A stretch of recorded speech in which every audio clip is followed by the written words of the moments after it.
enquanto secretária-geral da Associação das Famílias Católicas da Europa, tem uma noção mais global daquilo que se passa na Europa. Considera que este problema dos divorciados e dos casais recasados é uma realidade que afeta muitas famílias católicas, ou muitos católicos? Society, of course, has changed in different ways in different countries, but in general, I do think that divorce is, of course, much more current today than it was before, and that Catholic families, they are not they are not protected from this phenomenon more than any other families, in fact. So I do believe that it is a true challenge also for the Catholic families, and to make sure that Catholic families, when they educate their children, they need to prepare their children to be able to commit to lifelong relationship, not something that you can just throw away when you're fed up. And this is a challenge in any family, of course, but in the Catholic families, if there is a belief also in the sacrament of marriage, this is one of the major challenges that parents have to face, with the help of the Church, of course. Como é que acha que a Igreja deveria responder a estas questões?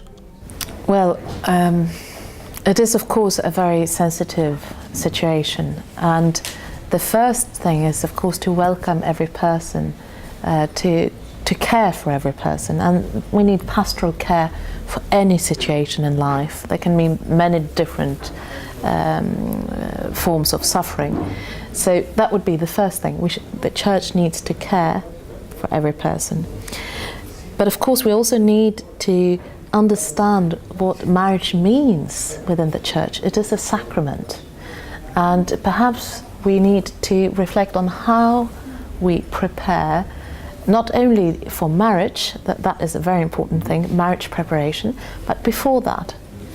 And also in the catechesis, it is not only for the first communion and for confirmation that we do need to be educated within the Church.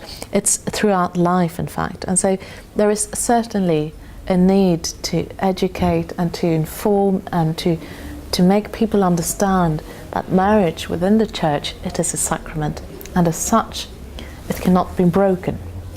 Acha que seria uma solução permitir às pessoas um segundo casamento? I'm not sure that would be the solution, no. I think that, of course, there can be, in each case, very complicated situation, and it's difficult to have one global solution. But I do not think that the Church can make an exception for a sacrament. A sacrament remains a sacrament.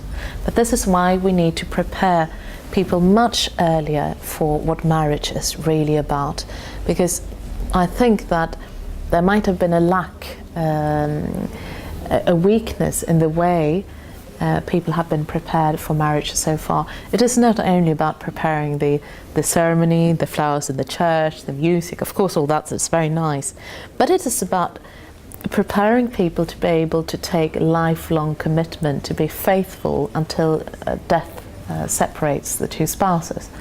And such a preparation can hardly be done in, let's say, 2-3 days. This is a much longer project, so we certainly have a lot to develop there.